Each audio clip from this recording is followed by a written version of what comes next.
முதல்ல இந்த மேலே இருக்க பொண்ணுக்கு முதல்ல ஒரு வணக்கம் சொல்லிக்குவோம். ஏன் அப்படின்னா, இந்த சின்ன வயசில் ஒரு புரிதலோடு எப்படி பேசுதுன்னு பாருங்கள். விஜய் அந்த இளமை காலத்தில் ஏன் அரசியலுக்கு வரல, இப்போ ஏன் அரசியலுக்கு வந்திருக்காரு, ஏன் பயணிக்கிறாருங்கிறது அந்த பொண்ணு எவ்வளோ தெளிவாக பேசுது. அந்த தங்கையை நீங்களே இந்த ஃபுல் வீடியோ பார்த்துட்டு பாராட்டுங்க. நான் நடிகர் விஜயுடைய மிகப்பெரிய ஃபேன் முன்னாடி.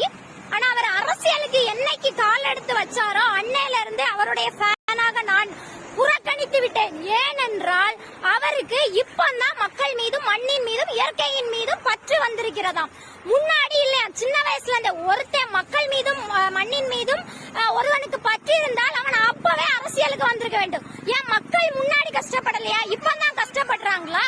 ஏன் முன்னாடி கஷ்டப்பட்டது கண்ணு தெரியலையா?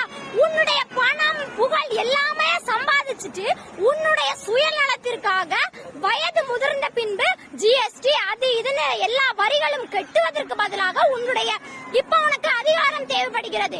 ஏனென்றால் எதுவும் கட்ட வேண்டாம் அல்லவா? உன் அதிகாரத்திற்கு கீழ் இருந்தால் நீ எதுவும் கட்ட வேண்டாம் என்பதற்காக நீ அரசியலுக்கு வருகிறாய். இது நியாயமா?